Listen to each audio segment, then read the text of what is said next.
The Matrix is one of the greatest metaphors ever. Machines invented to make human life easier end up enslaving humanity. This is the most common theme in dystopian science fiction. Why is this fear so universal, so compelling? Is it because we really believe that our toaster and our notebook will end up as our mechanical overlords? Of course not. This is not a future that we fear, but a past that we are already living. Supposedly, governments were invented to make human life easier and safer, but governments always end up enslaving humanity. That which we create to, quote, serve us, ends up ruling us.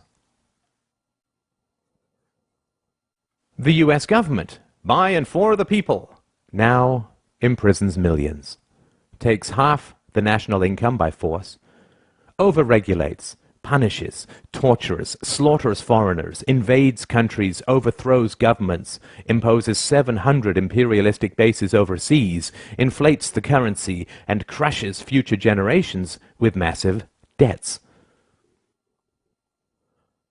That which we create to serve us ends up ruling us. The problem with the state as servant thesis is that it is historically completely false, both empirically and logically. The idea that states were voluntarily invented by citizens to enhance their own security is utterly untrue.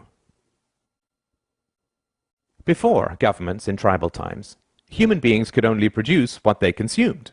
There was no excess production of food or other resources. Thus, there was no point owning slaves, because the slave could not produce any excess that could be stolen by the master. If a horse pulling a plow can only produce enough additional food to feed the horse, there's no point hunting, capturing, and breaking in a horse. However, when agricultural improvements allowed for the creation of excess crops, suddenly it became highly advantageous to own human beings. When cows began to provide excess milk and meat, owning cows became worthwhile. The earliest governments and empires were in fact a ruling class of slave hunters who understood that because human beings could produce more than they consumed, they were worth hunting, capturing, breaking in, and owning. The earliest Egyptian and Chinese empires were, in reality, human farms, where people were hunted, captured, domesticated, and owned like any other form of livestock. Due to technological and methodological improvements, the slaves produced enough excess that the labor involved in capturing and keeping them represented only a small subset of their total productivity. The ruling class, the farmers, kept a large portion of that excess while handing out gifts and payments to the brutalizing class, the police, slave hunters, and general sadists, and the propagandizing class, the priests, intellectuals, and artists. This situation continued for thousands of years, until the 16th to 17th centuries, when again, massive improvements in agricultural organization and technology created the second wave of excess productivity. The enclosure movement reorganized and consolidated farmland, resulting in 5 to 10 times more crops, creating a new class of industrial workers displaced from the country and huddling in the new cities. This enormous agricultural excess was the basis of the capital that drove the Industrial Revolution. The Industrial Revolution did not arise because the ruling class wanted to free their serfs, but rather because they realized how additional, quote, liberties could make their livestock astoundingly more productive. When cows are placed in very confining stalls, they beat their heads against the walls, resulting in injuries and infections. Thus, farmers now give them more room, not because they want to set their cows free, but rather because they want greater productivity and lower costs. The next stop after free range is not freedom.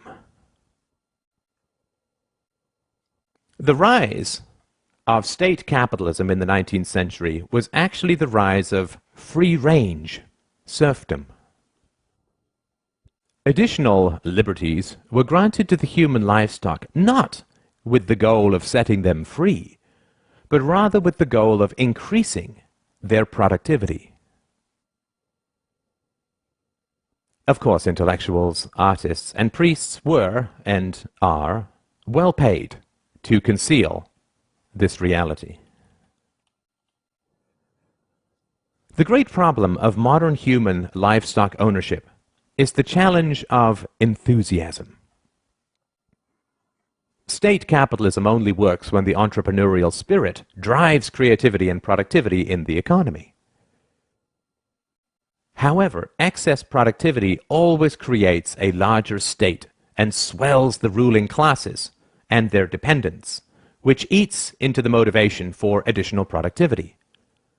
Taxes and regulations rise, state debt, future farming, increases, and living standards slow and decay. Depression and despair begin to spread as the reality of being owned sets in for the general population. The solution to this is additional propaganda, antidepressant medications, superstition, wars, moral campaigns of every kind, the creation of, quote, enemies, the inculcation of patriotism, collective fears, paranoia about outsiders and immigrants, and so on. It is essential to understand the reality of the world. When you look at a map of the world, you are not looking at countries, but farms. You are allowed certain liberties, limited property ownership, movement rights, freedom of association and occupation, not because your government approves of these rights in principle, since it constantly violates them, but rather because free-range livestock is so much cheaper to own and so much more productive. It is important to understand the reality of ideologies. State capitalism, socialism, communism, fascism, democracy. These are all livestock management approaches. Some work well for long periods, state capitalism, and some work very badly, communism. They all fail eventually because it is immoral and irrational to treat human beings as livestock. The recent growth of freedom in China, India, and Asia is occurring because the local state farmers have upgraded their livestock management practices. They have recognized that putting the cows in a larger stall provides the rulers more milk and meat. Rulers have also recognized that if they prevent you from fleeing the farm, you will become depressed, inert, and unproductive. A serf is the most productive when he imagines he is free. Thus your rulers must provide you the illusion of freedom in order to harvest you most effectively. Thus you are allowed to leave, but never to real freedom, only to another farm, because the whole world is a farm. They will prevent you from taking a lot of money. They will bury you in endless paperwork. They will restrict your right to work, but you are, quote, free to leave. Due to these difficulties, very few people do leave, but the illusion of mobility is maintained. If only 1 out of 1,000 cows escapes, but the illusion of escaping significantly raises the productivity for the remaining 999, it remains a net gain for the farmer. You are also kept on the farm through licensing. The most productive livestock are the professionals. So the rulers fit them with an electronic dog collar called a license, which only allows them to practice their trade on their own farm. To further create the illusion of freedom, in certain farms the livestock are allowed to choose between a few farmers that the investors present. At best, they are given minor choices in how they are managed. They are never given the choice to shut down the farm and be truly free.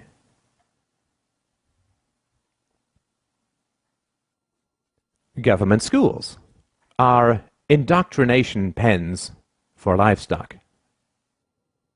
They train children to, quote, love the farm and to fear true freedom and independence, and to attack anyone who questions the brutal reality of human ownership. Furthermore, they create jobs for the intellectuals that state propaganda so relies on.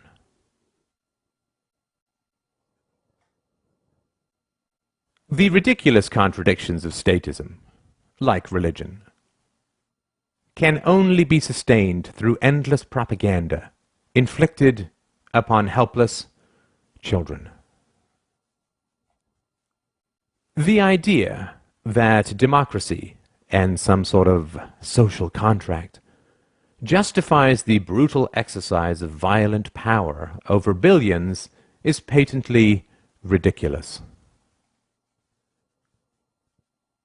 If you say to a slave that his ancestors, quote, chose slavery, and therefore he is bound by their decisions, he will simply say, if slavery is a choice, then I choose not to be a slave. This is the most frightening statement for the ruling classes, which is why they train their slaves to attack anyone who dares speak it. Statism is not a philosophy. Statism does not originate from historical evidence or rational principles. Statism is an ex post facto justification for human ownership. Statism is an excuse for violence.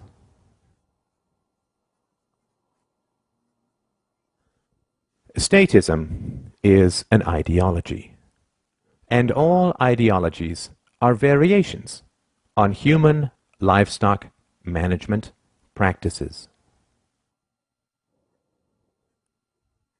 A religion is pimped out superstition, designed to drug children with fears that they will endlessly pay to have, quote, alleviated. Nationalism is pimped out bigotry, designed to provoke a Stockholm syndrome in the livestock. The opposite of superstition is not another superstition, but the truth. The opposite of ideology is not a different ideology, but clear evidence and rational principles. The opposite of superstition and ideology, of statism, is philosophy. Reason and courage will set us free. You do not have to be livestock. Take the red pill. Wake up.